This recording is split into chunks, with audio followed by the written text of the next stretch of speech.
මේ අනුන්ගේ ප්‍රශ්න මේ වලට කමෙන්ට් කරන්න යන වෙලාවේ තමන් හම්බ කරගන්න ක්‍රමයක්, තමන්ට රැකියාවක් ගැන හිතුවනම්, එහෙමත් නැත්නම් තමන් දියුණු වෙන්න ක්‍රමයක් ගැන හිතුවනම්, තමන්ගේ ගෙදර තියෙන ප්‍රශ්නයක් ගැන හිතුවනම්, තමන් සමහරකට සැමියා දාලා ගිය බිරිඳක්ද දන්නේ නැහැ. කාන්තාවොත් ඒ වගේ ඉන්නවනේ. සමහරකට නෝන දාලා ගිය මහත්තයෙක්ද දන්නේ නැහැ. තමන්ගේ ප්‍රශ්න ටික විසඳ ගන්න ඉපේ. අනුන්ගේ වටත් දාන්න ඉස්සෙල්ලා. මගේ හැමේ පාට ගැන මට ප්‍රශ්නයක් නැත්තම්, මගේ සැමියාට ප්‍රශ්නයක් නැත්තම්, මාවට අයින හිතවතුන්ට ප්‍රශ්නයක් නැත්තම් මේ බලන් ඉන්නට මොකද්ද තියෙන ප්‍රශ්නේ? මුලින්ම එක හැක ඔය පිළිකාත්ත්වය ඇති වෙනවා. ඊට පස්සේ වෛද්‍යවරුන්ට සිද්ධ වෙනවා ඒක මොලේට යෑම වළක්වන්නේ ඒ ඇහැ අයින් කරන්න. තව ටික දවසකින් ඊළඟ ඇහැට වෙනවා. සමහරුන්ට දරුවන්ට අස් දෙකේම මතු වෙනවා. ඊළඟ ඇහැත් අයින් කරන්න වෙනවා. ඒ දරුවාගේ මුළු ජීවිත කාලෙම පූර්ණ අන්ධභාවයටපත් වෙනවා. මොකද මටත් දරුවෝ දෙන්නෙක් ඉන්න අම්මා කෙනෙක් හැටියට මට බෑ මගේ මේ රටේ ඉන්න අනිත් දරුවන්ට වස කවන්න. මගේ පුතාට අවුරුදු 8යි. මගේ පුතාට මම අවබෝධ කරලා දීලා තියෙනවා තමන්ගේ රහස් දැන් තව කාටවත් අල්ලන්න දෙන්න එපා. good touch එක සහ bad touch එක. bad touch එක මොකක්ද? ජනප්‍රියතම නිලිය සම්මානයත් පමාර ගත්තා. ඉතින් උපරිම ජනප්‍රියත්වයට මම ඉඳලා තියෙනවා. හිණිපෙත්තෙම ඉඳලා තියෙනවා. අක්කේ සුදු වෙන්නේ කොහොමද කියලා අහන පිරිසක් සෑහෙන ප්‍රමාණයක් ඉන්නවා. ඒ කියන්නේ මට සාක්ෂි දුව පෙන්නන්න පුළුවන් අයට. දැන් ඔබේ නාලිකාවෙන් ප්‍රශ්න කළොත් ඒ වෙනුවෙන් මම උත්තර දෙන්න බැඳී ඉන්නවා. හරි මේ රටේ තියෙනවානේ පවතින විද්‍යුත් මාධ්‍ය නාලිකා කීපයක්. ඒ ඕන එකකින් මගෙන් ප්‍රශ්න කරුවොත් මම බැඳිලා ඉන්නවා. හැබැයි මේ කොහෙවත් වෙන මාධ්‍යවෙන්දින්ට මම හිතන්නේ අපි උත්තර දෙන්න ඕනේ කියලා. ලංකාවේ විශාලතම ඔන්ලයින් කැමරා ස්ටෝ එක කැමරා LK විදින් ගෙදර ඉන්න ඔයාට දැන් ඔයා කැමතිම කැමරා එක ඔන්ලයින් ගිහිල්ලා තෝරලා ගෙදරටම ෆ්‍රී ඩිලිවර් කරන්න සූදානම්. ක්‍රෙඩිට් කාඩ් වලින් ටික ටික ගෙවන්නත් පුළුවන්. ප්‍රොඩක්ට්ස් 5000කට වඩා. ලෝකයේ ජනප්‍රියම කැමරා සන්නාම එකම තැනකින් මිලදී ගන්න. ඔයා දැම්ම යන්න cameralk.com එකට.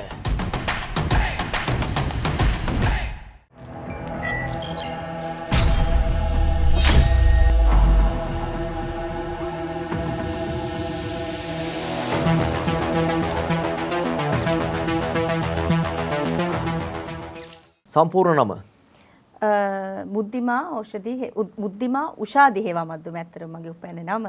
නමුත් පුංචි කාලේ ළමා පිටියේදී උෂාදි ඕෂධි බවට පත් වුණා.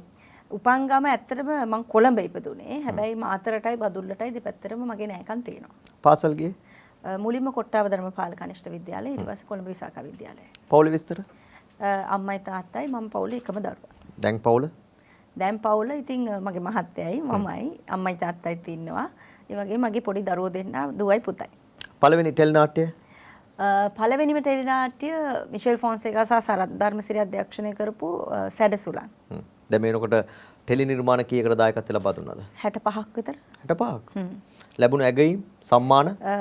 ජනප්‍රියතම නිලිය සම්මානය, කුසලතා සම්මානය, තව නිර්දේශ වෙලා තියෙනවා හොඳම සහාය නිලිය, ඔය වගේ ගොඩක් තියෙනවා. ඔබේ ව්‍යාපාර තිබෙනවද? ව්‍යාපාර තියෙනවා. මොනවද? නිමි ඇඳුම් සහ ඒ ෆැෂන් සම්බන්ධ ව්‍යාපාර තියෙනවා. තව මහත්තයාගේ ව්‍යාපාර කීපයක් තියෙනවා. ඒකට සහයෝගය දක්වනවා. ඔබ නිෂ්පාදනය කරපු නිර්මාණ?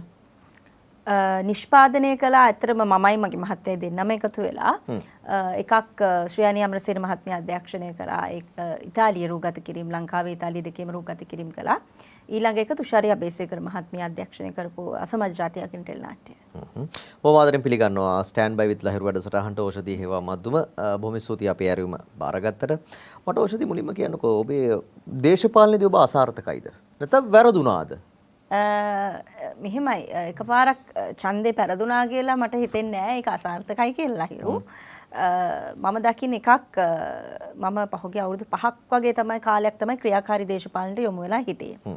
එතකොට ග්‍රාමීය දේශපාලනය පිළිබඳ මට ලොකු අවබෝධයක් තිබෙන්නේ නැහැ. මම හිටියේ ජාතික දේශපාලනය තුළ. එතකොට එකක් මට ලැබුණේ බදුල්ල දිස්ත්‍රික්කය. කොළඹට වඩා සෙතුම් පැතුම් වෙනස්, ජනතාවක් වෙසෙන්නේ උන්ගේ අවශ්‍යතාව වෙනස්.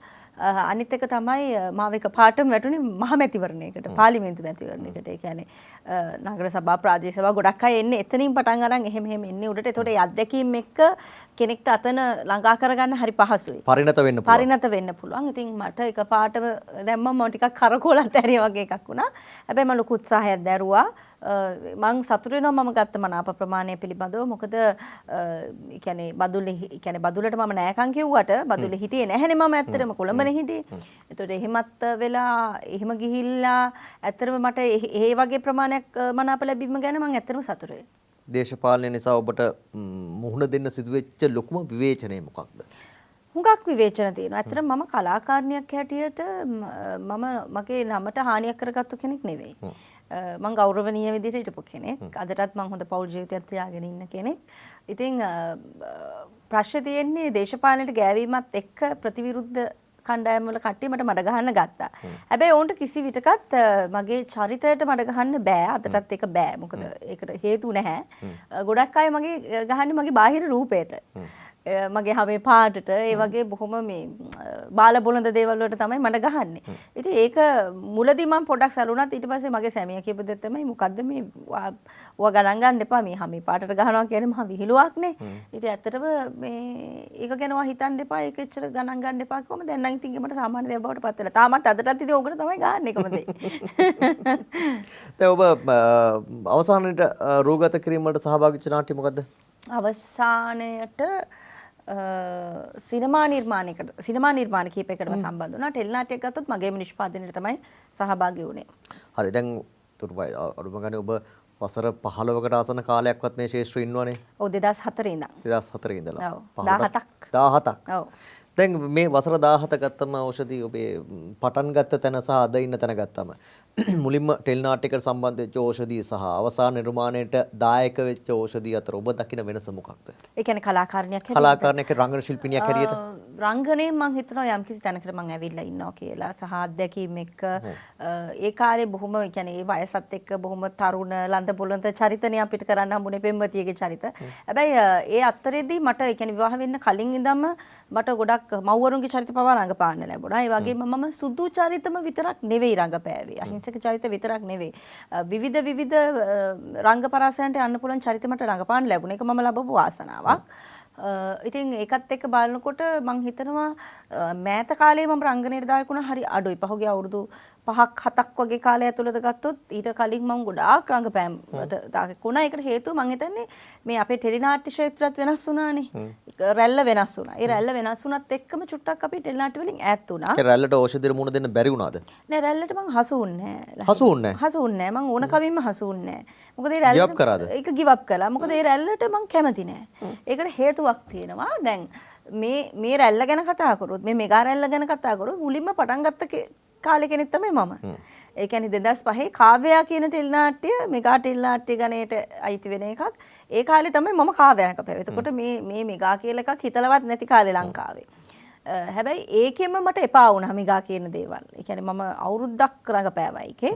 අන්තිමට මගේ විවාහය වෙද්දී තමයි මට දැනුනේ තමයි පුද්ගලිකත්වයක්වත් නැහැ. ඒ කියන්නේ අඩුතරමින් මට විවාහ වෙලා හනිමූන් යන්නවත් මට කාලේ හම්බ වෙන්නේ අරකට එක්ක වැඩ කරද්දී. අන්තිමට මම ඒකෙන් මගදී ඉවත් වුණා. ඉතින් ඒකත් එක්ක මම තේරුම් ගත්තද තමයි ආයෙනම් මම මෙගා ටෙලි නාට්‍යයට යන්නේ නැහැ කියලා. හැබැයි දැන් මම දකින මෙගා ටෙලි නාට්‍යත් එක්ක බලනකොට මම රඟපාපු කාව්‍යයේ ඉන්නේ කාව්‍යයේ තියෙන ගොඩාක් උඩ. ප්‍රමිතියක් වශයෙන්. ප්‍රමිතියක් වශයෙන්. මෙගා වුණත් ඒක සෑහෙන ඉහළ ප්‍රමිතියක්. ඒකට ඉන්දීය නිර්මාණකරුවන් සහයෝගයෙන් වැඩ කරලා සම්බන්ධ වෙලා හිටියා. ඒ කියන්නේ රාදාන් ටැලන්ට් ෆැක්ටරි රාධිකා සරත් කුමාර් ඉන්දියාවේ ඉන්න බොහොම ජනප්‍රිය රංගන ශිල්පිනියක් වගේම නිෂ්පාදිකාවක්. ඇය තමයි ඒක නිෂ්පාදනයෙන් දායක වුණේ. අධ්‍යක්ෂකවරයා ඉන්දියන් කෙනෙක්, කැමරා අධ්‍යක්ෂකවරයා ඉන්දියන්, මේකප් ආටිස්ට් ඉන්දියන්. ඒ කියන්නේ අපේ ලංකාවේ ඉන්දියාවේ සහයෝගයෙන් ඒක වැඩ කරේ. ඔවුන්ගෙන් අපි ලබාගත් දැනුම මෙගා ටෙලි නාට්‍යයක් වුණත් ඉතාමත් ඉහළයි සහ ඔවුන්ගේ ප්‍රොෆෙෂනල් පැත්ත වෘත්තිමය පැත්ත ඉතාමත් ඉහළයි. ඉතින් ඒකත් එක්ක දැන් දකින මෙගා ටෙලි නාට්‍යෙත් මම කියන්නේ මෙගා වැරදි කියන එක නෙවෙයි. මෙගා ටෙලි නාට්‍යයක් කරාට කමන්නේ යම් කිසි ප්‍රමිතියක් ඇතුව. ඒ ප්‍රමිතිය නැති එකයි අද බහුතරයක් කේවල ප්‍රමිතිය නැති එකයි තියෙන ප්‍රශ්නේ. ඔබේ ජනප්‍රියත්වයේ හිණිපෙත්තේ හිටපු කාලේ මතක් වෙදී අද මොකද හිතෙන්නේ? ඇත්තටම ඉතින් ජනප්‍රියත්වය කියන එක හැමදාමත් තියෙන්නේ නෑ ලහිරු. ඒ කියන්නේ ජනප්‍රියතම නිලිය සම්මානයත් පමාර ගත්තා. ඉතින් උපරිම ජනප්‍රියත්වයට මම ඉඳලා තියෙනවා, හිණිපෙත්තෙම ඉඳලා තියෙනවා. හැබැයි ඒ ඉන්න කාලෙම තමයි මම විවාහයටත් ඇතුළත් වුණේ. මගේ ඒක පාඩුවක් වුණාද? නෑ ඒක මගෙන් සමහරව ඇහුවා. ඔයාට හිතෙන්නේ නැද්ද ඇයි ඔයා මේ 2004 මම ක්ෂේත්‍රයට ආව 2007 වෙනකොට මම විවාහ වුණා. අවුරුදු 22යි මම විවාහ වෙනකොට. එතකොට මගෙන් ගොඩක් අය අහුවා ඇයි මේ හිට් එකේම ඉන්න වෙලාවේ ඔයා විවාහ වෙන්නවට හානියක් නෙවෙයිද? නෑ මං හිතනවා මං අතටත් ගත්ත හොඳම තීරණය කියලා. මොකද ජනප්‍රියත්වය කියන එක හැමදාම තියෙන්නේ නෑ. ලහිරු මම විවාහ වුණත් නැතත් මේ වෙනකොට ඒ කාලේ තියෙන ජනප්‍රිය නැති වෙන්න පුළුවන්. හැබැයි විවාහය තාමත් හොඳට තියෙනවා. ඒක තමයි ඉතුරු වෙන්නේ කවදාද? දරුවෝ දෙන්නෙක් ඉන්නවනේ නේ. කොහොමද ලංකාවේ මේ රංගන ශිල්පිනියන්ට සමේ වර්ණය බලපානවද? රංගන ශිල්පිනියන්ට සමේ වර්ණය බලපාන්නේ නැහැ. මම හිතන්නේ නෑ. සමේ වර්ණය කියන එක මම හිතන්නේ ලංකාවේ නෙමෙයි ලෝකේ පුරාම මම හිතන්නේ සමේ වර්ණය කියන එක බලපාන්නේ නැහැ. කළුද සුදුද කියන එක අපි දැකලා තියෙනවානේ. විල් ස්මිත් වගේ නළුවොත් ඉන්නවනේ. කළුවම තියෙන අයත් ඉන්නවා. හැබැයි දැන් ලංකාවේ පොදුවේ ගත්තම කාන්තාව මේ සමේ වර්ණය පිළිබඳ හරි උනන්දුයි නේද? ඒක මම දන්නේ නැහැ ඇයි කියන්න. මම ඇත්තටම මගේ සමේ වර්ණය වෙනස් වුණේ පුද්ගලික හේතුවක් මත. මේ රැල්ලට සමේ වර්ණය වෙනස් කරගත්ත කෙනෙක් නෙවෙයි මම. ඒක හැබැයි සමහරව හිතන් ඉන්නේ ඒක ස්වභාවික තත්ත්වයක්. ස්වභාවික තත්ත්වයක්. එතකොට ඒක මේ ස්වභාවික තත්ත්වයත් එක්ක සමහරව ගොඩාක් වා කියන දවසට මට Facebook එකෙන් මෙසේජස් එනවා. ඒ කියන්නේ දැන් මට අනිත් පැත්තෙන් පහර ගහනවා වගේම යටින් අක්කේ සුදු වෙන්නේ කොහොමද කියලා අහන පිරිසක් සෑහෙන ප්‍රමාණයක් ඉන්නවා. ඒ කියන්නේ මට සාක්ෂි දුව පෙන්නන්න පුළුවන් අයට. ඉතින් මට එයාට දෙන්න උත්තරයක් නැහැ ඇත්තටම. මම හැමෝටම කියන්නේ මං කියන්නේ එහෙම බලෙන් සුදු වෙන හදන්න එපා. ඒ කියන්නේ හබ හොඳට පරක් පවත්වාගෙන යන්න නිරෝධ පිරිසිදුහමක් හොඳ පැහැපත්කමක් ලස්සනට ඉන්න අපි කවුරුත් කැමති. ලස්සනට ඉන්න. හැබැයි මේ ඌනවට වඩා අනවශ්‍ය විදියට දඟලන්න එපා කියලා මම හැමෝටම කියන්නේ. සමහර විදිහට මම මේ බොරුවක් කියනවා කියලා. ලංකාවේ ලොකු ට්‍රෙන්ඩ් එකක් ඒක නේ. ඒක ට්‍රෙන්ඩ් එකක්. හැබැයි ඉතින් මං හිතන්නේ ඒක නෙවෙයි. ඉතින් තමන් ඒක තමන්ට ලැබෙන විදිය බාර ගන්න එක තමයි හොඳම දේ. දැන් අපි දැක්ක පහුගිය කාලේදී ඔබ මේ ඔසුපැන් වගා කිරීම සම්බන්ධයෙන් සෑහෙන කාර්යයක් කරා. මොකද්ද වර්තමාන තත්ත්වය සම්බන්ධයෙන්? ඇත්තටම ලහිරු මම මේක පටන් ගත්තේ 2020 අවුරුද්දේ පෙබරවාරි 14. දේශපාලනේ ටාගට් කරගෙනද? නෑ ඒක තමයි මම එතනට එන්න හදන්නේ. පෙබරවාරි 14 වැලන්ටයින්ස් ඩේ එකේදී මම පටන් ගත්තේ ආදරයට ජීවයක් කියන තේමාව යටතේ ඔසුපැල රෝපණ වැඩසටහන. මේකේ ප්‍රධාන අමුත්ත හැටියට සම්බන්ධ වුණේ අපේ ගරු අග්‍රාමාත්‍යතුමන්. හැබැයි එතකොට මම අවුරුද්දේ ඡන්දය ඉල්ලන නිසා ගොඩක් අය හිතුවා මේක මගේ දේශපාලන කැම්පේන් එක පටන් ගැනීමක් කියලා. නෑ ඇත්තටම මම ඒක පටන් ගන්න ප්‍රධානම හේතුවක් උනේ ඒ වෙනකොට අපේ ලංකාවට කොවිඩ් ඇවිල්ලා තිබ්බේ නැහැ ලහිරු. හැබැයි ලෝකේ කොවිඩ් පටන් අරන් තිබ්බා. යුරෝපයේ වගේ රටවල් වල චීනේ ඒ වෙනකොට පටන් අරන් තිබ්බේ. එතකොට මට ඒ රටවල් වල ඉන්න අපේ ශ්‍රී ලාංකිකයෝ මං අඳුරන අය කතා කරලා කියපු දෙයක් තමයි ඔෂදී ඕගොල්ලෝ පරිස්සම් වෙන්න. අපිත් මෙහෙම ඔලුව උස්සලා ඉන්නේ මෙහි අපේ කොත්තමල්ලි ටිකට වෙනිවැල්කට ටිකට පිසිද්ද වෙන්න කියලා. ඉතින් මං කල්පනා කළා කවුරුත් අත ගහන්නේ නැහැ කවුරුත් කතා කරන්නේ ඒ දවස්වල මේ පැලවවන එක ගස් වවන එක පොඩි රැල්ලක් පටන් ගත්තා. ඒ කියන්නේ මේ පරිසරය ආරක්ෂා කරගන්න කියලා අර විල්පත්තුව කපනවට ඔය වගේ රැල්ලක් තිබ්බනේ ළඟිරු. හැබැයි ඔසුපැල ගැන කවුරුත් කතා කළේ නැහැ. මම කල්පනා කළා නෑ මම පටන් ගන්න ඔසුපැල රැල්ලක්. මේක විශේෂයෙන්ම අපි රැල්ලක් පටන් ගන්නකොට මම හිතන්නේ තරුණ පරම්පරාවට තමයි අපි ආමන්ත්‍රණය කරන්න ඕනේ. එතෙන්දි මං හිතුවා නෑ මේකට හොඳම දවස තමයි වැලන්ටයින්ස් ඩේ එක. තමන්ගේ ආදරවන්තයාට හෝ ආදරවන්තියට වැලන්ටයින්ස් ඩේ එකේ රෝස මලක් වෙනුවට ඔසුපැලයක් දෙන්න. ඒ පැලේ ගෙදර ගිහිල්ලා හිටවලා ඒකට සාත්තු කරනකොට තමන්ගේ ආදරෙත් ආරක්ෂා වෙනවා. කවදා හරි ඒ දෙන්න විවාහපත් වෙලා දරුවෙක්ට හරි ඒක මහ ගහක් වුණාට පස්සේ කියන්නේ ඒ ආදරේ සංකේතයක් හැටියට පවත්ව ගන්න පුළුවන්. කියන්න දෙයක් තියෙනවා. කියන්න දෙයක් තියෙනවා. රෝසමල අද දුන්නා හෙට පර වෙලා ගියා. රැකෙන්නේ නැහනේ. ඉතින් ඒක තමයි ඇත්තට මගේ පරමාර්ථය උනේ සහ ඔසුපැලවල තියෙන වටිනාකම. ඒ කියන්නේ මේක ගැන කතා කරන්න කිව්වොත් ලහිරු මේ වැඩසටහන මදි වෙනවා. ඒ කියන්නේ මේ අපේ ලංකාව මේ බටහිර ආක්‍රමණයත් එක්ක හුඟක් අපි ඉස්සර ඉතිහාසයේ තිබ්බ වටිනාකම් නැති වුණා. අපේ ලංකාවේ තිබ්බ ඔසුපැල හුඟක් වෙලාවට හානි බවටපත් වුණා. ඒ කියන්නේ මම මේ කියන දේ ගොඩක් අය මොන විදිහට ගණිත දන්නේ නැහැ. ඇත්තටම ගංජා පැලය කියන්නේ දැන් අපි ගංජා කිව්වම දැන් මේ වෙනකොට මත්ද්‍රව්‍යයක් හැටියට සැලකනවනේ. ගංජා ළඟ තබා ගන්න තහනම් ඔය වගේ මේ ගංජා ගෙනියන්න තහනම් ඔය වගේ ප්‍රශ්න තියෙනවා. හැබැයි නමුත් අද කාලේ දේශීය වෙදකමට හෙළ වෙදකමට ගංජා පැලය භාවිතා කරනවා. ගංජා භාවිතා කරනවා. ගංජා කියන්නේ ඒ කාලේ ශක්තිය වඩවන ඖෂධයක්. නමුත් මම දකින්නේ මේක මේ සුද්දාගේ ආක්‍රමණයත් එක්ක සුද්දා තමයි මේක මේ තහනම් දෙයක් බවට පත් කරේ. එතකොට මේ වගේ ඔසුපැල හුඟක් තියෙනවා. ඉස්සර ඒ කියන්නේ මම මේක පටන් ගන්න හේතුව තුනේ අපේ තරුණ පරම්පරාව හුඟක් ඔසුපැල හඳුනන්නේ නැහැ. ඒ ඔසුවල තියෙන ප්‍රයෝජන හඳුනන්නේ නැහැ. දැන් අපේ ඉස්සර මේ හැම දෙයකටම දොස්තර ගාවට දුවන් ගියේ නැහනේ අපේ ආච්චිලාගේ සීලාගේ කාලේ. හැම දෙයකටම අත් බෙහෙත් තිබ්බා. වත්තේ තිබ්බා Tamanට අවශ්‍ය මූලික අවශ්‍ය ඔසු පැල ටික ඔසු ගස් ටික වගා කරලා තිබ්බ තමන්ගේ වත්ත ඇතුලේ. ඒ කියන්නේ ඇහි මොනවා හරි මේ ආබාධයක් ආවොත් දෙලුම් කොළ ටික තියෙනවා මේ තම්බල තවන්න. ඒ වගේ බොහොම සරල අත්බෙහෙත් තිබ්බා. ඒ වලින් තමයි හුඟක් දේවල් අපි මේව කරගත්තේ. දැන් අපි COVID-19 ගැන කතා කරන වසංගතයක්නේ. ඒතර මේ නිරෝධායනය ගැන කතා කරොත් දවස් 14ක් ගෙදර ඉන්නකොට ඒ කාලෙත් අපි හිටියා. අපි අපොල සරම් වලට ගෙදර හිටියා. වසංගත රෝග වලට හිටියා. දෙයියන්ගේ ලෙඩ වලට. දෙයියන්ගේ ලෙඩ කියලා අපි හිටියා. ඒවා බොහොම කොහොඹත් එල්ලලා ඒ කොහොඹෙන් ලැබෙන කොහොඹ වලින් ලැබෙන සුවය ඒ වගේ හුඟක් දේවල් තිබ්බා. මේවා එන්න අපිට ඈත් වුණා. මට හිතුණා මේවා දැන් අවශ්‍යයි අපේ රටට කියලා. හැබැයි වාසනාව කියන්නේ දැන් ඒ කාලේ එක ගොඩක් අය දේශපාලනීකරණය කරගත්තා. හැබැයි ඒ අයටම දැන් තේරෙනවා ඇති මම එදා කතා කරපු එක දැන් කොයිතරම් වටිනවද කියලා. මේ COVID-19ත් එක්ක. අද දුම් අල්ලන දේවල්. අද දුම් අල්ලනවා, කොත්තමල්ලි බොනවා, වෙනිමැල් ගැට බොනවා.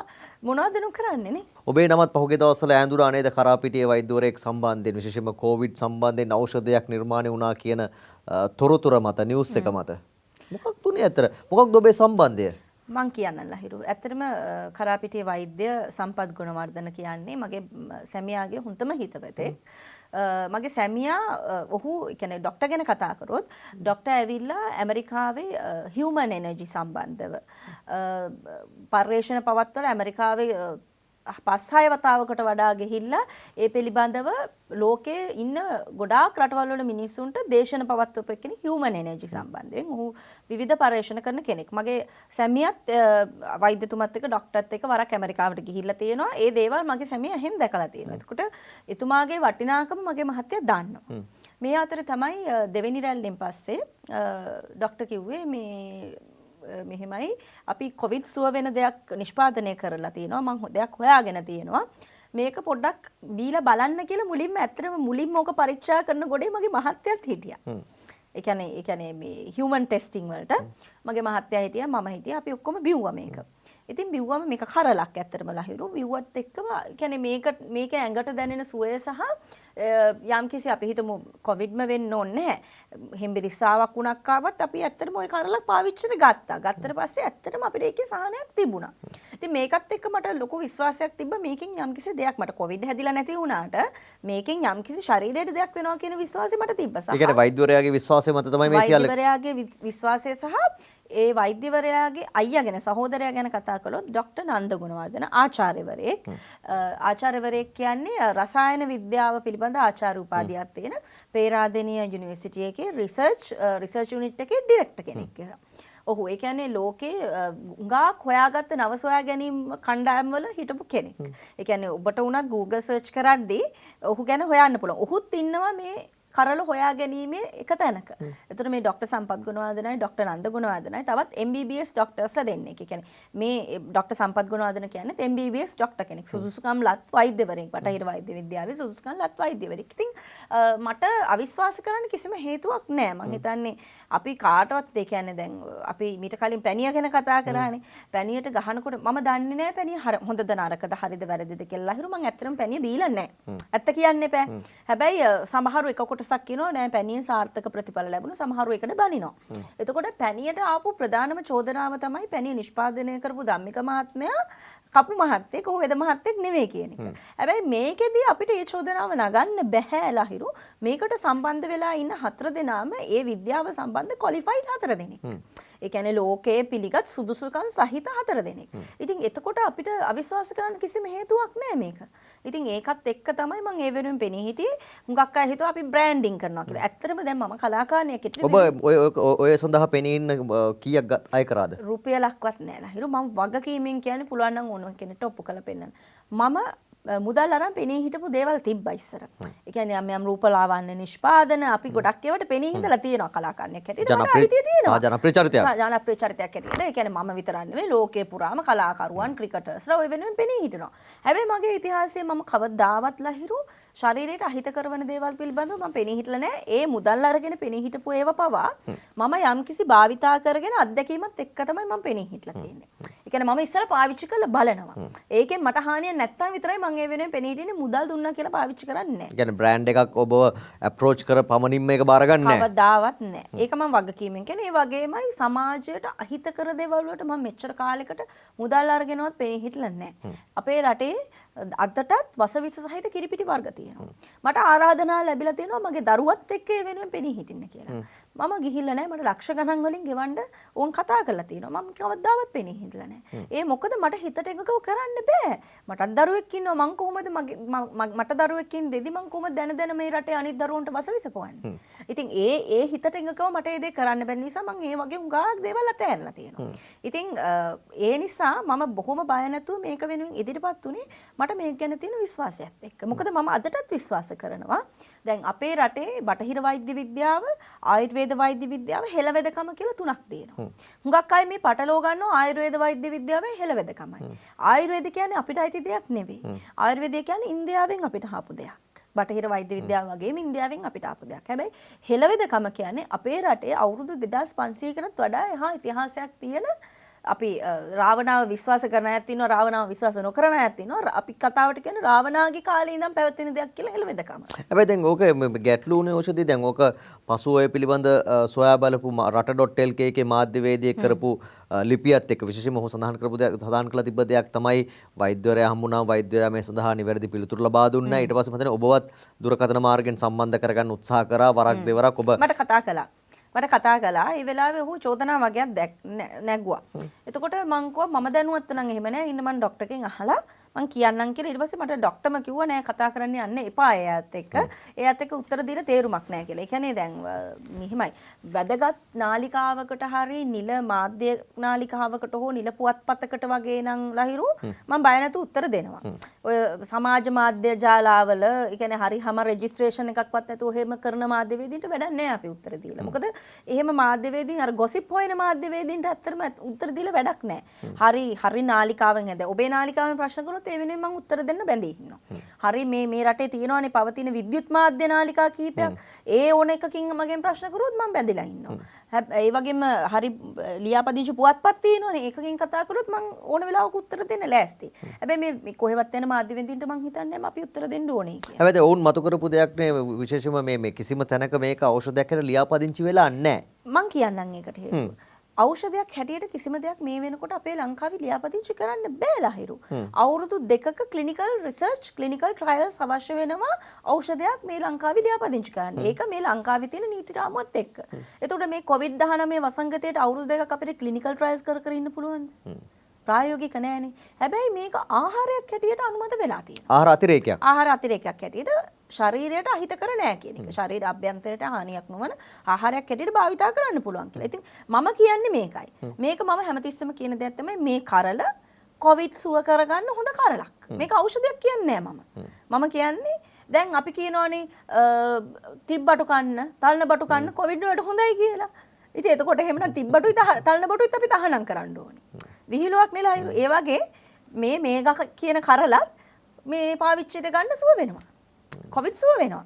මේක කියන්නේ විහිළුවට කියන දෙයක් නෙවෙයි ලහිරු. ඇත්තටම මේ වෙනකොට රෝගීන් 300කට අධික පිරිසක් කොවිඩ් පොසිටිව් වුණ රෝගීන් 300කට අධික පිරිසකට ලබා දීලා සුව වෙච්ච කරලක්. එතකොට මේ පිළිබඳව සාක්ෂි 100ක් ලක්ම ડોක්ටර් අතේ තියෙනවා. ඒක මගේ අතේ නැහැ. මොකද මම වෛද්‍යවරයෙක් නෙවෙයිනේ. හැබැයි ડોක්ටර් අතේ ඒ කණ්ඩායම අතේ තියෙනවා. ඒවා ඔවුන් ඕන වෙලාවක සාක්ෂි ඇතුව ඒ කියන්නේ විධිමත් මාධ්‍යයකට ඉදිරිපත් කරන්න සූදානම්. දැන් ඊට පස්සේ ඔබ ඔය සම්බන්ධයෙන් ඔබට යම් කිසි නීතිමය ගැටලුවක් වුණාද? නෑ කිසිම නීතිමය ගැටලුවක් නෑ. නීතිමය ගැටලුවක් වෙන්න හේතුවක් නෑනේ. ඒ කියන්නේ මම මේ කුඩු විකුණුවා නෙවෙයි. ඒ කියන්නේ මම කුඩු ගැන කතා කළා නෙවෙයිනේ. මම මේ කොවිඩ් සුව වෙන කරලක් ගැන කතා කරේ. ඇයි මොකක්ද ඒකේ තියෙන නීතිමය ප්‍රශ්නේ? මං හිතන්නේ මම දකින්නේ නැහැ ඒකේ නීතිමය ප්‍රශ්න. හරි. දැන් මේනකොට රටේ තියෙන තවත් ප්‍රශ්නයක් තමයි කොම්පෝස්ට් පොහොර. මතනේ ඔබ ඔය සම්බන්ධයෙන් කතා කරන්න කැමති මාතෘකාවක් කියලා කිව්වා. කොතනින්ද පටන් ගන්නෙ? ඇත්තටම ලහිරු මම කියවනේ මම ඡන්දෙ ඉල්ලපු වෙලාවේ සමහර ඔක්කොම ගැලපෙන්නේ ඡන්දෙත් එක්කද? නෑ ඡන්දෙට මම එතනට එන්න හදන්නේ මගේ ඡන්ද පොරොන්දු වල තිබ්බ දෙයක් තමයි මේ කාබනික වගාව මම මේ හඳුන්වා දෙනවා කියන එක බදුල්ල දිස්ත්‍රික්කයේ ගොවි මහතුරුන්ට. මට හිතෙනවා මම දීපු ඡන්ද පොරොන්දු සමහරක් වෙලාවට එයාට අවබෝධ නොවුනද කියලා. මොකද සාම්ප්‍රදායික දේශපාලකින් ඒ කියන්නේ මගේ ඔය රෙකෝඩ් කරපු ඡන්ද කතන්දර ඇති ඒ දවස්වල මැතිවරණ මේ කතාවලදී මේ දේශනවලදී සාමාන්‍ය බහුතරයක් සාම්ප්‍රදායික දේශපාලකින් දෙන මැතිවරණ කතා නෙවෙයි මම කරේ. මම කරේ මේ ඒ දිස්ත්‍රික්කයට අවශ්‍ය සහ ඒ දිස්ත්‍රික්කේ වෙනස් කරන විදි. ඒ කියන්නේ අවශ්‍යතාවයන් එක්ක උන් දරිද්‍රතාවයෙන් කොහොමද ඉවතට ගන්න කාන්තාවන්ගේ ස්වයං රැකියා වැඩපිළිවෙළවල් මොනවද කාන්තාවන් වෙනුවෙන් ඒ වගේම මොකද බදුල්ල දිස්ත්‍රික්කයක් කියන්නේ කෘෂිකාර්මික දිස්ත්‍රික්කයක්. ඒතකොට ඒ දිස්ත්‍රික්කය කොහොමද මේ වසවිස නැති ගොවිතැන හරහා දියුණු කරන්න කියන එක ඒ වගේ දේවල් තමයි මගේ තිබෙ. මොකද මම එදා ඉඳන් ওই වසවිස නැති ගොවිතැනට හරි කැමතියි. ඒකට හේතුවක් තියෙනවා ලහිරු. ඒ කියන්නේ පොතපත කියවද්දි මේ ගැන අධ්‍යයනය කරද්දී අපි අපි දැන් මේ වෙනකොට මහා මේ ලංකාවේ ඉන්න වැඩි හරිය මිනිස්සු ලෙඩු බවට පත් වෙලානේ. පිළිකා රෝහලේ කොච්චර පිළිකා රෝගීන් දවසට පිළිකා රෝගීන් කී දෙනෙක් වාර්තා වෙනවද කියලා බලන්න. දැන් පහුගිය දවස් විශේෂයෙන්ම කෑමවල තියෙන වසවිස පිළිබඳ ඇෆ්ලටොක්සින් ගැන කතා කළා නේ. එතකොට මේ වගේ හුඟක් දේවල් තියෙනවා. ඔයා දන්නවද ලහිරු රෙටිනෝබ්ලාස්ටෝමෝ කියලා අක්ෂි පිළිකා තත්වයක් තියෙනවා. සතියකට LRH එකේ LRH හොස්පිටල් එකේ ළමා රෝහලේ සතියකට දරුවන් දෙන්නෙක්ගේ තුන් දෙනෙක්ගේ ඇස් අයින් වෙනවා කියලා වාර්තා වෙලා තියෙනවා. ඇස් තනිකරම අයින් කරනවා. පූර්ණ අන්ධභාවයට සතියට දරුවෝ දෙන්නෙක්ගේ තුන් දෙනෙක් අයින් වෙනවා. සතියකට දරුවෝ දෙන්නෙක් කියලා ගමුකෝ. මේ හැම දරුවම අලුත උපන් දරුවෝ ඉපදුන දවසේ ඉඳන් මාස 3ක් ඇතුළත දරුවෝ. එතකොට මේ දරුවෝ සතියට අපි දෙන්නයි කියලා කියමුකෝ. මාසෙට දරුවෝ 8 දෙනයි. අවුරුද්දට 12 වරකට 96යි.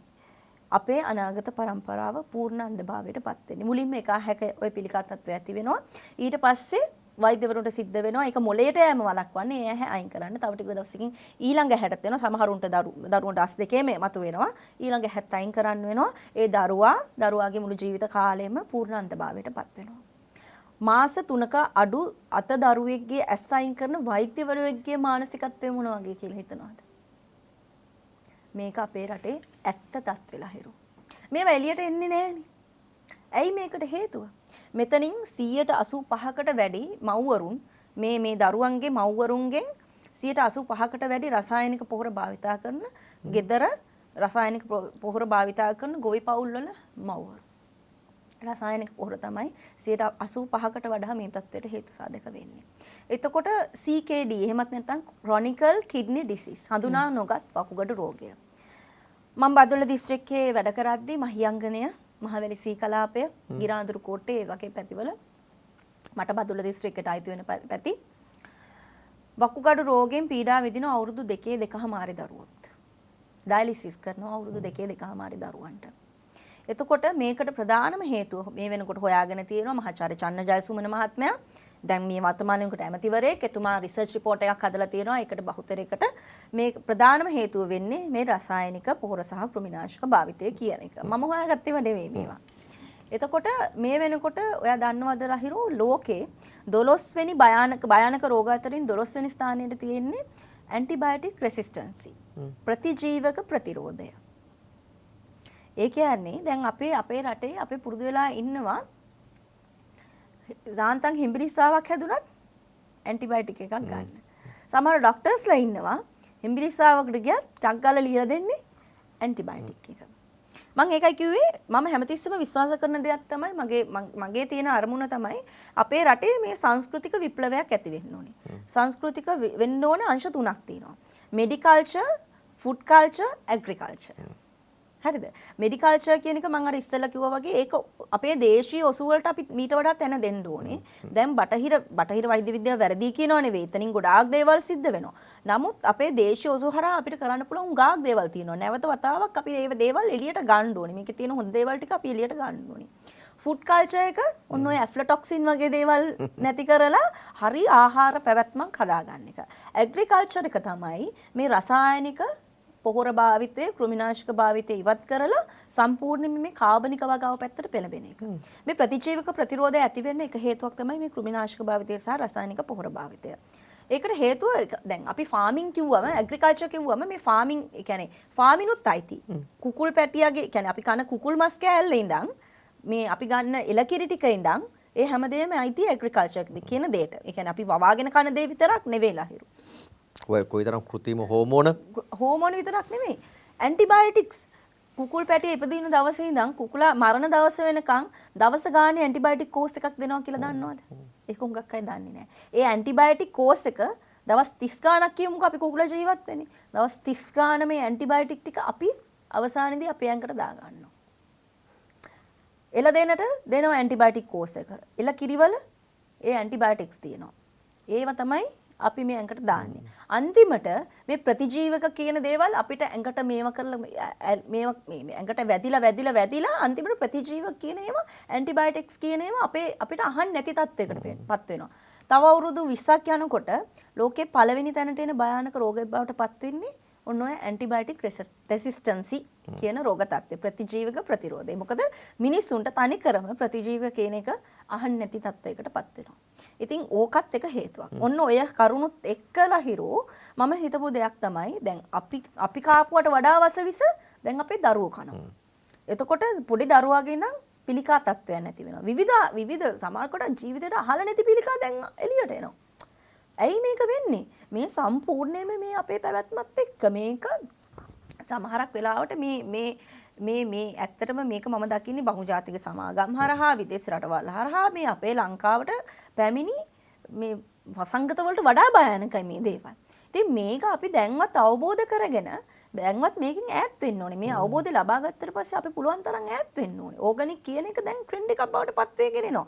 අපි දකිනවා සුපර් මාකට් එකේ ඕගනික් කෑම වලට කොයිතරම් ඉල්ලුමක් තියෙනවද කියලා. මිල කොච්චර අධිකද කියලා. හැබැයි එහෙම මිල අධික නැහැ. මේ වෙනකොට දැන් මම එතනත් මම වෛද්‍යවරු කණ්ඩායමක් එක්ක වැඩ කරන්නේ. තරුණ වෛද්‍යවරු කණ්ඩායමක්. මේ වෙනකොට ඔවුන් හොයාගෙන තියෙනවා බයෝජෙනික් ග්‍රීන් ටෙක්නොලොජි කියලා තාක්ෂණයක්. ඒක හරහා දැන් අපි හිතන්නේ මේ කාබනික පොහොර කිව්වම මේ කොම්පෝස්ට් පොහොර කියලා. කොම්පෝස්ට් නෙමෙයි කාබනික පොහොර කියන්නේ. දැන් ඇත්තටම අපේ පස ගත්තොත් මේ වර්තමානයේ වෙනකොට ලහිරු අපේ පසේ ශුද්‍ර ජීවීන් සම්පූර්ණයෙන්ම මැරිලා තියෙනවා. රසායනික පොහොර නිසා රසායන ද්‍රව්‍ය දාලා ශුද්‍ර ජීවීන් නැහැ. ඉස්සර අපේ පස බුරුල් කරන පසට පොහොරක් කරන ගැඩවිලා දැන් ඉන්නවද අපේ පොහොර? හොයාගන්නවත් නැහැ. ඒකට හේතුව රසායනික පොහොර භාවිතය. එතකොට මේ හරහා සිද්ධ වෙන්නේ මේ තාක්ෂණය හරහා සිද්ධ වෙන්නේ නැවතත් ස්වාභාවිකම ශුද්‍ර ජීවීන් මේක පාංශු සත්කාරකයක්. පසට ශුද්‍ර ජීවීන් ස්වාභාවිකව නිෂ්පාදනය කරලා ඕන්නේ ජීර්ණ ක්‍රියාවලිය සිද්ධ කරනවා.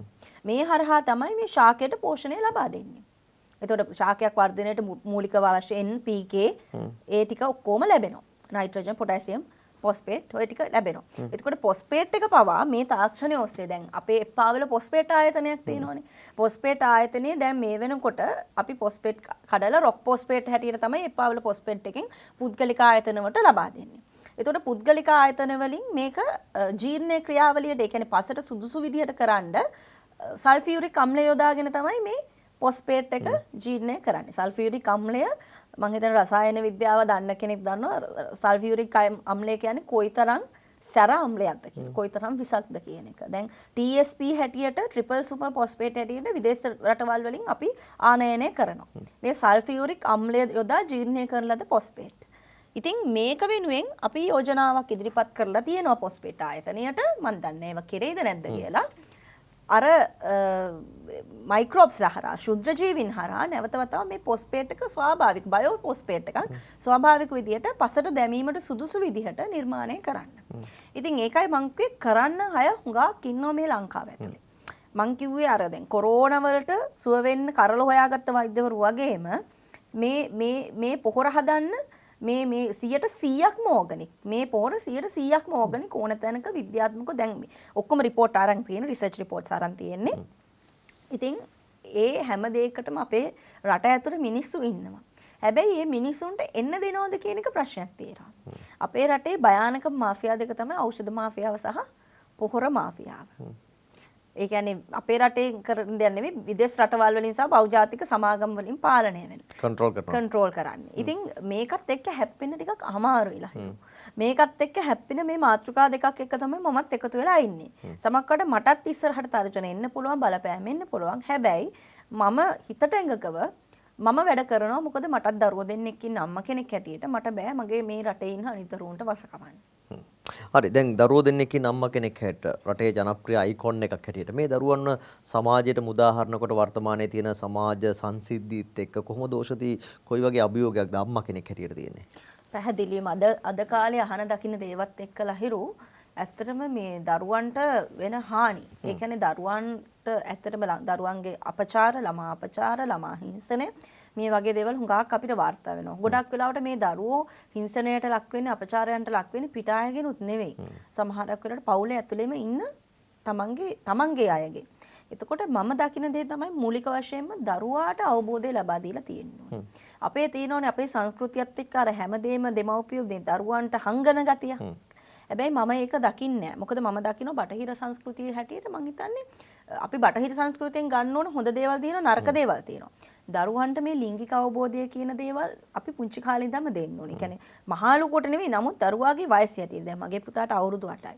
මගේ පුතාට මම අවබෝධ කරලා දීලා තියෙනවා තමන්ගේ රහස් දැන් තව කාටවත් අල්ලන්න දෙන්න එපා. good touch එක සහ bad touch එක. bad touch එක මොකක්ද? එතකොට ඇඳුමක් තව කෙනෙක් ඉස්සරහා ඇඳුමක් මාරු කරන්න එපා. විශේෂයෙන්ම ඒක ලෝකේ හොඳ ප්‍රවණතාවයක් මේ වෙනකොට. පැහැදිලිව. අපිට මේක අලුත් වුණාට සහ අපි සමහරට අපේ ගෙවල් වල මේක කතා කරන්න ලැජ්ජ බය වුණාට ලෝකේ මේක ප්‍රවණතාවයක්. දැන් ඒක දැන් මට පුතෙක් නේ ඉන්නේ. මට පුතෙක් ඉන්නවනම් මට නිකන් හරි ලැජ්ජාවක් තියෙනවනම් මට පුළුවන් මගේ මහත්තයා ලව්ව ඕක කියවන්න. මං කියන්නේ ඒක තාත්තා කෙනෙක් පුතෙක් නම් තාත්තා කෙනෙක්ට පුළුවන් ඒක දෙක කරන්න දුවෙක් නම් අම්මා කෙනෙක්ට ලං වෙනවා ඔය දෙක කරන්න පුළුවන්. මං කියන්නේ ඒ අවබෝධය දෙන්න ඕනේ අපි. දැන් අපේ මේ යන ආර්ථික රටාවත් එක්ක අපේ මව්වරුන්ට පියවරුන්ට ගෙවල් වලට වෙලා ඉඳන් දරුවෝ රකින්න බැහැනේ ඇත්තටම. මව්වරුන්ටත් දැන් රැකියාවක් කරන්න වෙලා තියෙනවා. ආදායම උපයන්න වෙලා තියෙනවා. සමහරක් වෙලාවට දරුවෝ මගහැරෙන දේවල් තියෙනවා. වෙලාවල් තියෙනවා. හැබැයි එහෙමයි කියලා දරුවා අනාරක්ෂිත කරන්නත් බෑ. ඒ වෙලාවට අපිට කරන්න පුළුවන් හොඳම දේ තමයි දරුවාව දැනුවත් කරන එක. දරුවාව දැනුවත් කරලා හැමතිස්සෙම දරුවාට සමීප වෙන්න ඕනේ. මොකක් හරි දෙයක් වුණොත් හංගන්න නැතුව තමන්ගේ දෙමව්පියන්ට කියන්න. නොඅලහා කියන්න. මොකද පළවෙනි අඩියේදී සමහර ලොකු දරුණු දෙයක් නොවෙන්න පුළුවන් දරුවට. යම් කිසි වෙනසක් දරුවට දැනුණොත් ඒ දරුවා ඒ තමන්ගේ අම්මට හරි තාත්තට හරි ඇවිල්ලා කිව්වට පස්සේ ඊට පස්සේ දන්නවා ඒ කෙනාගෙන් ඊළඟ පාරේ දේ නොවෙන්න අපි ආරක්ෂා කරගන්න. අන්න ඒක අපි පවත්වා ගන්න ඕනේ සහ දරුවා දැනුවත් කරන්න ඕනේ. ඔබ කොහොමද මට අතුරු ප්‍රශ්නයක් ඔබ කොහොමද ඔබේ දරුවන්ට දැන් පුතාට වයස 8යි දුවට? දුවට නම් අවුරුදු 2කමාරයි 3ක් වෙන්නේ දැන් ජුලයි වලට. හරි. කොහොමද සමහර දැන් ඔවුන්ට ඔය ෆෝන් එකක් ටැබ් එකක් පාවිච්චි කරන්න දෙන්නේ කොහොමද? හොඳ ප්‍රශ්නයක්. දැන් අපි මේ කොවිඩ් එකත් එක්කලා හිරු තනිකර අපේ පුතා ඔන්ලයින් ඉන්නේ. ඒ කියන්නේ ඔන්ලයින් ඉස්කෝලේ වැඩ ඔක්කොම කරන්නේ ඔන්ලයින් ක්ලාස්. එතකොට මම පුතාට දීලා තියෙනවා වෙනම ෆෝන් එකක්. හැබැයි මම ඒක ගැන හැමතිස්සෙම හැගහගෙන ඉන්නේ. එකක් මම දාලා තියෙන data එක මම ඔන්ලයින් ක්ලාස් කරන්න පුළුවන් පැකේජ් එකක් විතරයි. YouTube යන්න එයාට වැඩක් නැහැ YouTube ගිහිල්ලා. එයාට TV අවශ්‍ය නම් TV එක බලන්න පුළුවන්. කාටුන් බලනවා නම් TV එක බලන්න පුළුවන්. හැබැයි දුවට මම සමහරක් වෙලාවට YouTube එකේ baby songs, baby poems එහෙම තියෙනවා. එයාට ලොකු අවබෝධයක් නැහැ නේ. ඒක දාගත්තට පස්සේ එයා වෙන වෙනම බලන්න දන්නේ නැහැ. එයා YouTube එකේ සින්දු ගීක ඉන්නවා විතරයි. ළමා ගීත අහනවා විතරයි. හැබැයි පුතා දැන් යම් කිසි දැනුමක් එක්ක ඉන්න කෙනෙක් නේ. එතකොට පුතාට ගේම් එකකට හරි යනවා නම් මම බලනවා මොකද්ද ගේම් එක කියලා. හැමතිස්සෙම අවබෝධයෙන් මම ඉන්නවා. නිකන් හරි එයා වෙනම කාමරයක ෆෝන් එක තියන් ඉන්නවා නම් එයාට කවදාවත් ඔන්ලයින් ක්ලාස් කරන්න තනිකර කාමරේ වහලා දීලා අපි ඔන්ලයින් ක්ලාස් කරන්න දෙන්නේ නැහැ. එයා ඉන්න ඕනේ අපිට පේන තැනක මේසයක් පුටුවක් තියලා එයාගේ පොත් මේසෙ තියලා එයා එතන වාඩි වෙලා අපිටත් ඇහෙන්න තමයි එයා ඔන්ලයින් පාඩම කරන්න ඕනේ. මම කවදාවත් අර දැන් එතන පුතා ඉගෙන ගන්න වෙලාවට පුතාගේ ළඟින් වාඩි වෙලා ඔන්ලයින් ක්ලාස් එක කරන වෙලාවට ඉන්න අම්මා කෙනෙක් නෙවෙයි. ඇත්තම කතාව. මොකද මගේ පුතාට එයා තනියම ඉගෙන ගන්න හොඳට එයා මේ දේවල් කරගෙන යනවා කිසි වදයක් නැහැ. හැබැයි මට ඇහෙනවා මොනවද එතන උගන්වන්නේ මොනවද කරන්නේ කියන එක මම එදිනෙදා කියන්නේ එදා දවසේ දිනචර්යාවේදී මගේ වැඩ ටික කරන අතරදී කුස්සියට හරි ඇහෙන්න තමයි ඒක මම දාලා වැඩේ කරන්නේ. ඉතින් ඒ වගේ කියන්නේ දැන් මේ තාක්ෂණය අපිට භාවිතා නොකරන්න බෑනේ දරුවන්ට. ඔන්ලයින් ක්ලාස් නොකරොත් දරුවා ඉවරයිනේ දරුවාගේ අධ්‍යාපනය ඉවරයිනේ මේ තත්වෙත් එක්ක. හැබැයි එහෙම වුණාට අපි හැමතිස්සෙම අවධානයෙන් ඉන්න ඕනේ. හරි. ඔබ මේ රටේ ජනප්‍රිය අයිකොන් එකකට වර්තමාන වෙනකොට කාන්තාව මේ සමාජය තුළ මුහුණ දෙන ප්‍රධාන ප්‍රශ්න තුන හැටියට මොකද්ද දකින්නේ? කාන්තාවන් මුහුණ දෙන ප්‍රශ්න ගැත්තම ඇත්තටම වර්තමානයේ වෙනකොට මම දකිනවා කාන්තාවට හුඟක් ආර්ථික ප්‍රශ්න තියෙනවා. ඒ කියන්නේ දැන් මේ වෙනකොට විශේෂයෙන්ම මේ රටේ පමණ නෙවෙයි ලෝකෙම ආර්ථික අතින් වැටිලානේ තියෙන්නේ. ඒතකොට අපේ ලංකාවේ විශේෂයෙන්ම ආර්ථිකය පැත්තෙන් ගත්තොත් කාන්තාවන්ටත් හුඟක් වෙලාවට මේ ආර්ථිකයට දායක වෙන්න සිද්ධ වෙලා තියෙනවා. ඉතින් හැම කාන්තාවක්ම හුඟක් වෙලාවට හැමෝම ඉහළ අධ්‍යාපන මට්ටම් වල නැහැ. ඒකට ඒ කාන්තාවන්ට සිද්ධ වෙනවා සංරක්‍යාවක් හෝ කරන්න. යම්කිසි රූපලාවන්‍ය සැලෝන් එකක් හරි දාලා එහෙම නැත්නම් ඇඳුම් ටිකක් හරි මහලා ඒ විදිහට තමන්ගේ සැමියාට ආර්ථිකයෙන් සහයෝගයක් දෙන්න සිද්ධ වෙනවා. ඒක එක කාරණාවක්. අනිත් එක මම දකිනවා මේ වර්තමානයේ වෙනකොට මේ සමාජ මාධ්‍ය අවභාවිතාවයත් එක්ක හුඟක් වෙලාවට කාන්තාවන්ට සමාජ මාධ්‍ය හරහා හුඟක් අපචාර කියන්නේ හිංසනයට ලක් වීම හැරස්මන්ට්ස් වෙනවා. ඒ කියන්නේ දැන් අපි හිතන්නේ මේ කායික හිංසනය විතරයිනේ හිංසනය කියලා. කායික හිංසනය නෙවෙයි කමෙන්ට් එකකින් වෙන්න පුළුවන්. කමෙන්ට් වාචික හිංසනය වෙන්න පුළුවන්. ඉතින් මානසික හිංසනයක් වෙන්න පුළුවන්. ඒ දේවල් හුඟක් කාන්තාවෝ ලක් වෙනවා. ඒ කියන්නේ මමත් එහෙම ලක් වෙච්ච කෙනෙක්. ඒ කියන්නේ මම ලක් වෙච්ච කෙනෙක් කියන්නේ මම ඒක කොයිතර මොන විදියට ගන්නවද නැද්ද කියන එක මගේ පුද්ගලික දෙයක්. දැන් හැම කාන්තාවක්ම මං වගේ ස්ට්‍රෝං නොවෙන්න පුළුවන් ලහිරු. ඒ කියන්නේ කාන්තාවකට දැන් අපි දැක්කා මේ ලෝක රූරජන වුණාම කැරලොන් ජූරියට කිව්වේ මොනවද කියලා. ඒ කියන්නේ හරි ඒ කියන්නේ මේක අගය කිරීමක් නෙවෙයි එතන සිද්ධ වුණේ. ඇය ලෝකෙන් අපේ ලංකාවට කිරුලක් ගෙනාවකම ඇත්තට මේක අගය කරන්න ඕන දෙයක්. හැබැයි එතෙන්දී අගය කරන අය 150ක් ඉන්නේදී 150ක් හිටියේ ඇයට අපහාස කරන අය. ඇගේ සැමියාට අපහාස කරා ඇයට අපහාස කළා. දැන් මම කියන්නේ මගේ හැමේ පාට ගැන මට ප්‍රශ්නයක් නැත්තම් මගේ සැමියාට ප්‍රශ්නයක් නැත්තම් මාවට අයින හිතවතුන්ට ප්‍රශ්නයක් නැත්තම් මේ බලන් ඉන්නට මොකද්ද තියෙන ප්‍රශ්නේ? ඒකයි මම අහන ප්‍රශ්නේ. ඒ කියන්නේ කාටවත් හානියක් වෙනවද ඒ හරහා? ඒකයි දැන් ඇය කිරුල ගෙනාම කාටවත් හානියක් වෙනවද? ඇයි ඇයට බනින්නේ? මේ වගේ ඒ කියන්නේ මට කැරොලයින්ට විතරක් නෙවෙයි මොනවා හරි දැන් අපි හිතමු අර මේ අර බෙල්ල කපපු කතන්දරේ පොලිසියේ SI බෙල්ල කැපුවේ තරුණියගේ ඒ කාන්තාවට කියලා තිබ්බ දේවල් අපි දන්නේ නැහැ මොකක්ද ඒකේ ඇත්ත නැත්ත කියලා. ඒ ඇය විවාහකෙක් එක්ක සම්බන්ධයක් ඇති වුණා නැති වුණා ඒක සමාජ විරෝධී දෙයක්. ඒක හරි. නමුත් එහෙමයි කියලා ඇයව පට්ට ගහලා තිබ්බනේ අපි කතා කරන වචනෙන් කිව්වොත්. අපිට අයිතියක් නෑ ලහිරු එහෙම කියන්නේ. සාදි විවාහක පුද්ගලෙක් එක්ක සම්බන්ධයක් ඇති කරගත්ත එකම කාන්තාවක් නෙමෙයි. අවසාන කාන්තාවක් නෙමෙයි. එතකොට මේ ලෝක ඉතිහාසයේ ඉඳන් ඒ වගේ උදාහරණ ඕනේ තරම් තියෙනවා. ලංකාවේ ඉතිහාසයේ වගේ ඕන තරම් උදාහරණ තියෙනවා. දැනටත් තියෙනවා. දැනටත් තියෙනවා. දැනටත් තියෙනවා. ඒක ඉස්සරහටත් තියෙනවා ලහිරු. ඒක නැති වෙන්නේ නෑ. හැබැයි එතන ඇතුළාන්තයේ හරි කතාව දන්නේ ඒ දෙන්න විතරයි. ඒ දෙන්න විතරයි ඒ ඇතුළාන්තයේ කතාව දන්නේ. අපිට කවුරුත් සාධාරණ එකනේ පිරිමියාට බනින්න හිතියකුත් නැහැ ගෑනු කෙනාට බනින්න හිතියකුත් නැහැ. සමහරක් වෙලාවට ලහිරු දැන් උතන සමහර අපි දකිනවා සමහර කමෙන්ට් දාන කමෙන්ට්ස් වලට කියලා ප්‍රොෆයිල්ස් දිහා බැලුවම සමහර මේ අවුරුදු 16 17 පිරිමි ළමයි තරුණ පිරිමි ළමයි ඩේටා කාඩ් එක දාගන්න සල්ලි ඉල්ල ගන්නෙ තමන්ගේ දෙමව්පියන්ගෙන්. ඒ දාලා ඇවිල්ලා මේව මොකක් හරි එන එකක් කමෙන්ට් කරලා දානවා. කුණුහරුපයක් හරි මොකක් හරි කමෙන්ට් කරලා දානවා. සමහර අයට රැකියාවක් හොයාගන්න නැහැ නිකන් ඉන්න බැරුවට ඕක කරකෝ ඉන්නකොට මේ මොකක් හරි දානවා. සමහරක් අයට ගෙවල් වල හුඟක් ප්‍රශ්න ඇති. මේ අනුන්ගේ ප්‍රශ්න මේ වලට කමෙන්ට් කරන්න යන වෙලාවේ තමන් හම්බ කරගන්න ක්‍රමයක් තමන්ට රැකියාවක් ගැන හිතුවනම් එහෙමත් නැත්නම් තමන් දියුණු වෙන්න ක්‍රමයක් ගැන හිතුවනම් තමන්ගේ ගෙදර තියෙන ප්‍රශ්නයක් ගැන හිතුවනම් තමන් සමහරකට සැමියා දාලා ගිය බිරිඳක්ද දන්නේ නැහැ. කාන්තාවොත් ඒ වගේ ඉන්නවනේ. සමහරකට නෝන දාලා ගිය මහත්තයද දන්නේ නැහැ. තමන්ගේ ප්‍රශ්න ටික විසඳ ගන්න ඉපේ. අනුන්ගේ වලට දාන්න ඉස්සෙල්ලා. සාය කැප කර කාලය මුදල් ඩේටා නිකන් දෙන්නේ නැහැ නේ. සමහරවිට දාන්නේ ඒ කමෙන්ට් ඇවිල්ලා හර හාෆ් ෂීට් පිටු දෙක තුනේ කමෙන්ට් දාන්නේ. ඒ කියන්නේ දැන් ඇත්තම ලහිරු දැන් මුල් කාලේ අපි වට එකපාරටම ආවම සැලුනට දැන් දකින්නකොට ඇත්තටම hina යනවා. ඉතින් මම බලනවා සමහරකට මගේ හැමේ පාට ගැන කියන සමහරු අනේ අංග සම්පූර්ණ කට්ටිය සමහරුන්ව දැක්කම hina යනවා ඇත්තට. ඒ කියන්නේ මේ සර්ව සම්පූර්ණ කට්ටිය මේ දාන්නේ. හරි මට වැඩසටහන ඉවර ගන්න කලින් ඕෂදී දැන් අපි දෙන්නම එකම වයසක වගේ ඉන්න දෙන්නෙක් සහ ශේෂ්ත්‍රයට එන්නෙත් එකම කාල සීමාවක. දැන් අපි ඊට පස්සේ අපිට මේ අලුත් තාක්ෂණයත් එක්ක අපි මුහු වෙන්නේ පසු කාලීනව. එතකොට අපිට මේ Facebook වල ඉඳලා Instagram, YouTube, TikTok මේ හැම දෙයක්ම අපි දකින්නේ මේ පසු කාලීනව. දැන් ඔබ රංගන ශිල්පිනියක් හැට ලංකාවේ හිනිපෙත්තෙම හිටපු කෙනෙක්. ජනප්‍රිය අයිකොන් එකක් ඔබ. දැන් මොකද හිතෙන්නේ විශේෂයෙන්ම දැන් වර්තමානයේ වන විට ජනප්‍රිය චරිත වලට මේ සෝෂල් මීඩියා වල හොඳ ඉන්කම් එකක් හොයාගන්න පුළුවන්. Instagram ඒවා TikTok ඒවා මොකද ඇඩ්වර්ටයිසින් තියෙනවා ඇඩ්වර්ටයිසර්ස්ලා එනවා ඇඩ්වර්ටයිස් කරන්න එනවා. ඒතර මේක හොඳ ඉන්කම් සෝස් එකක් වෙලා තියෙනවා. රංගනයට අමතරව. මොකද හිතෙන්නේ ඔබ විශේෂයෙන්ම ඒ කාලේ රංගන ශිල්පිනියක් වෙච් එකද හොඳ කියලා හිතෙන්නේ නැත්නම් මේ තියෙන අලුත් දේවල් නැත්නම් මේ තියෙන අලුත් සෝසස් එක්ක මේ කාලේ ඉන්න ජනප්‍රිය නිලියන්ගේ ගොඩට වැටුණා නම් ඕෂධීට ආර්ථිකයේ පැත්තෙන් ගත්තොත් මීට වඩා දෙයක් කරගන්න හිතෙනවා කියලා. ඔබ නිකන් හිතනවද? පුළුවන් කියලා. නැත්තම් ඒ හිටපු කාලේ හොඳයිද? ආර්ථිකය ගත්තොත් නම් ඉතින් දැන් කාලයට හොඳයි. නමුත් මම හදවතින්ම සතුටු වෙනවා මම ඒ කාලේ රංගන ශිල්පිනියක් වෙච්ච එක ගැන. යම් කිසි හරයක් එක්ක අර්ථයක් එක්ක වටිනාකමක් එක්ක ඉන්න ලැබෙන්නේ. ඒ කියන්නේ මිය ගිය දවසක වුණත් යම් කිසි වටිනාකමක් තියෙන කෙනෙක් හැටියට මිය යන්න ලැබෙනවා කියලා මම විශ්වාස කරනවා. ඒ කියන්නේ දැන් කාලේ එහෙම වටිනාකමක් නැහැ කියන එක නෙවෙයි. දැන් කාලෙත් හොඳ අය ඉන්නවා ලහිරු. නැත්තේ නැහැ. නමුත් මේ සමාජ මේ මාධ්‍යත් එක්ක සමහරක් වෙලාවට සමහරු විහිළුවක් බවට පත් වෙලා තියෙනවා. හොඳ ඉන්කම් එකක් නම් හොයනවා ඇති. හැබැයි ඉන්කම් එකකින් වැඩක් නැහැ. ඉන්කම් එක ටික කාලයයි. ඔය ක්‍රමයට ඉන්කම් එක හොයන්න පුළුවන්. තමන්ගේ ලස්සන තියෙනකන් තරුණකම තියෙනකන් විතරයි. හැබැයි අපි හදාගත්තු එකත් එක්ක අපි වයසට ගියත් අපිට ඒ වටිනාකම තියාගන්න පුළුවන්. බොහොම ස්තුතියි තන්තිරා ස්ටෑන්ඩ් බයි විත් ලහිරු වැඩසටහනට සහභාගී වුණාට අවසාන ප්‍රශ්නේ කවුද ඖෂධී හේවමතුම කියන්නේ? කෙලින් කතා කරන කෙනෙක්.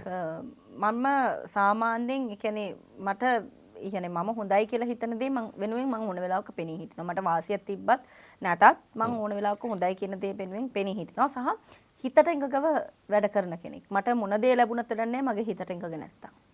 බොහොම ස්තුතියි. බොහොම ස්තුතියි ලහිරු.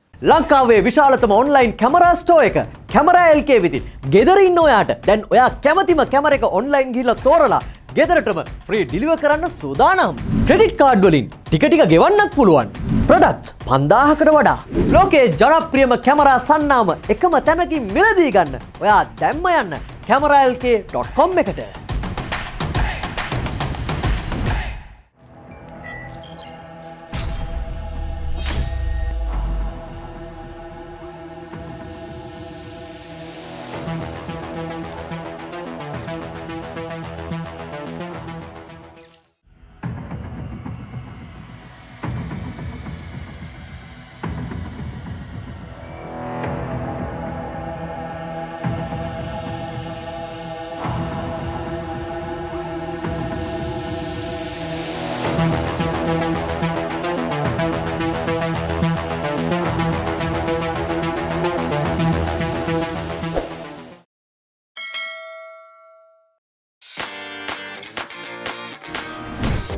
ලබා ගන්නත් දැනගන්න ඕනේ.